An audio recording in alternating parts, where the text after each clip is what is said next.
The last train wasn't supposed to stop at my station. That's what the schedule said. Midnight line. Express only. No local stops after 11:40 p.m. But at 12:03 a.m., as I stood alone on the empty platform debating whether to call a taxi, the headlights appeared in the distance. Slow. Deliberate. The train pulled in quietly. No screech of brakes. No announcement. The doors opened directly in front of me.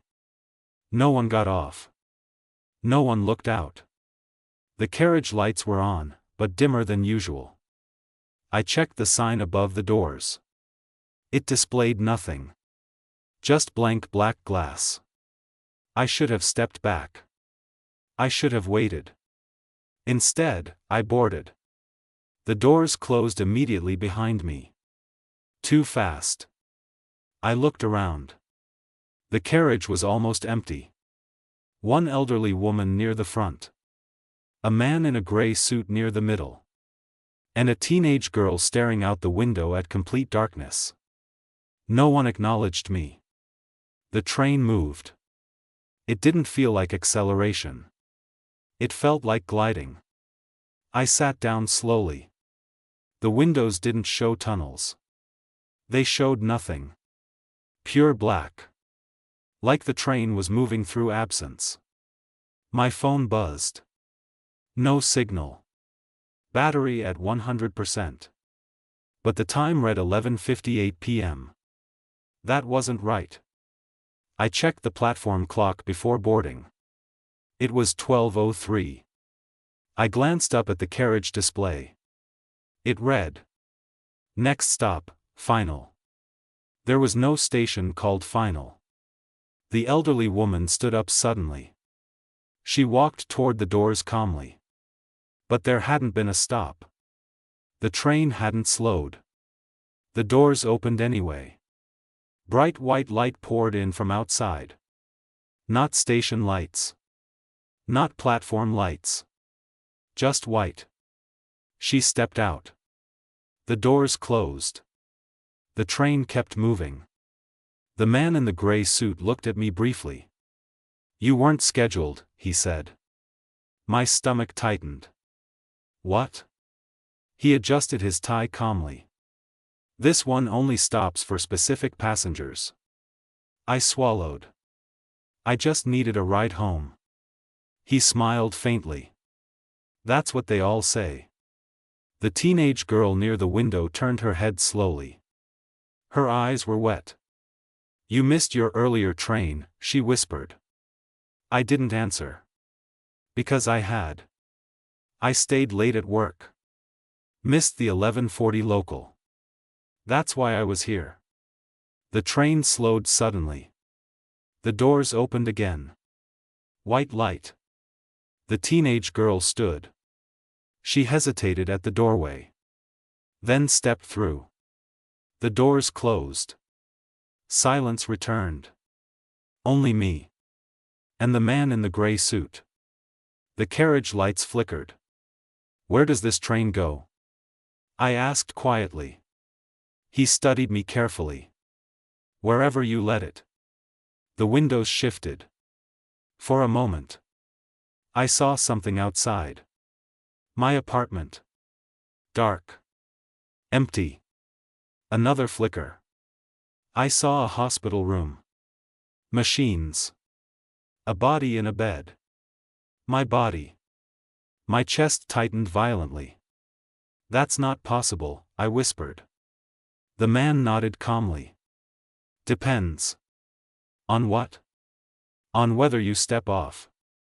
The train began slowing again. No screech. No announcement. The doors opened. No white light this time. Just my station. Normal platform. Empty. The sign above read, 12:03 a.m. Exactly the time I boarded. I looked at the man. "You're not getting off?" I asked. He shook his head.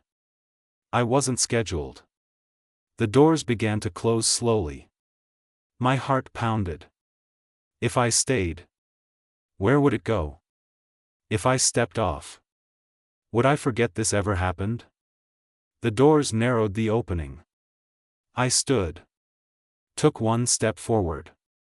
Then another. And just before the doors sealed, I stepped back onto the platform. The doors shut instantly. The train pulled away silently. No headlights. No taillights. Gone. The platform lights flickered once. I checked the schedule board. The Midnight Express never stopped here. There was no record of arrival. My phone buzzed. Signal restored. Battery at 27%. Time, 12:04 a.m. 1 minute had passed. I turned toward the stairs. As I reached the top, I heard something behind me. The faintest sound. Like a distant train slowing again. And I realized. Maybe the last train doesn't arrive once. Maybe it keeps passing by. Waiting to see who decides to stay on. I didn't go home immediately. That's what bothers me most. Instead of leaving the station, instead of calling someone or convincing myself I imagined everything, I stood there. Waiting. The platform was empty again. Normal. Cold concrete. Flickering fluorescent lights. Distant hum of the city above. But something had shifted. The air felt heavier. Like I had brushed against something that hadn't fully let go. I checked the departure board again. 11:40 p.m., last local, departed. 12:30 a.m., first morning line, scheduled. There was no Midnight Express listed. No gap. No record. Yet I had been inside something. My chest tightened as a realization crept in. The elderly woman. The teenage girl. They didn't look surprised. They looked resigned. Like they knew exactly which train they had boarded. You weren't scheduled. The man's words replayed in my head. Scheduled for what? I turned back toward the tracks. The tunnel was dark. Silent. Then, faintly. A vibration. Low. Barely audible. The same feeling as before. The rails humming softly. No headlights. No visible train. But something was coming. I stepped closer to the edge of the platform. The vibration grew stronger. Then. I heard it. A distant metallic glide. Like wheels against track. But no lights appeared. No shape. Just movement inside darkness. My heart pounded violently. I stepped back. The sound stopped instantly. Silence again. As if it had reacted to me. I pulled out my phone. 12:06 a.m. Battery, 24%. I opened the transit app. The Midnight Express wasn't even an option in archived schedules. It didn't exist. The rails vibrated again. Closer this time. Then, slowly. A faint outline appeared inside the tunnel. Not a full train. Just a suggestion of one. Like something half visible. Half formed. The platform lights dimmed slightly. And then. I saw the doors. Open. Waiting. But the train itself was still swallowed by shadow. You missed your earlier train. The teenage girl's voice echoed faintly in my head. Missed your earlier train. What if that wasn't about the commute? What if it was about something else? A decision. A moment. A choice. My phone buzzed suddenly. Unknown number. A message. Last boarding. My pulse spiked. This wasn't coincidence anymore. This was invitation. Or warning. The vibration intensified. The invisible train seemed closer. The air around the platform felt thinner. Like oxygen was being pulled away slowly. You weren't scheduled. Maybe that was the point. Maybe the train only stops for people who hesitate. People who hover between decisions. People who don't fully step forward. I thought about the hospital room I saw through the window. Machines. A body in a bed. Mine. What if I hadn't left that train? What if that was the version where I didn't wake up? The tunnel darkened further. The doors remained open. I took one step toward them. The vibration steadied. Almost welcoming. Then my phone buzzed again. Another message. Wrong platform. I froze. Wrong platform? I looked down the length of the station. The opposite side. Track 2. Empty. No train scheduled there either. Yet something about it felt grounded. Real. The vibration on my side intensified. The doors of the shadow train began to close slowly. As if impatient. Last boarding. I swallowed. My heart pounded against my ribs so hard it hurt. Choice. Stay on the edge of something unreal. Or step fully back into something ordinary. The doors narrowed further. Just a thin gap of darkness now. I turned. Ran.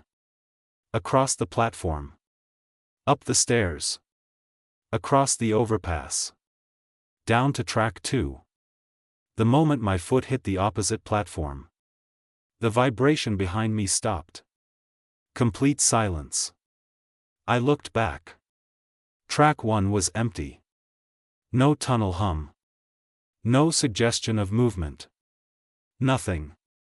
I checked my phone again. 12:09 a.m. Battery, 23%.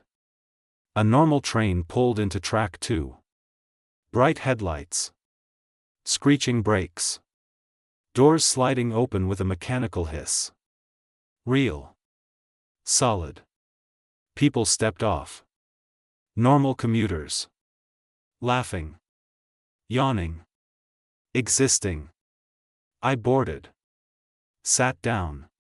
Breathing heavily. The train pulled away. And for the first time since midnight, it felt real. When we passed through the tunnel, the windows showed concrete walls. Graffiti. Maintenance lights. Not blackness. Not alternate futures. Just reality. I leaned back in my seat. Exhausted. As we approached my stop, I glanced at the window one last time. For a split second, I saw something reflected behind me. A man in a gray suit. Standing in the aisle. Watching. Then the reflection vanished. Only my own tired face remained. The doors opened. I stepped off. The train departed normally. I stood on the platform. Breathing. Alive. And as I climbed the stairs toward the street, one thought refused to leave my mind. Maybe the last train doesn't take you somewhere. Maybe it tests whether you're ready to leave at all.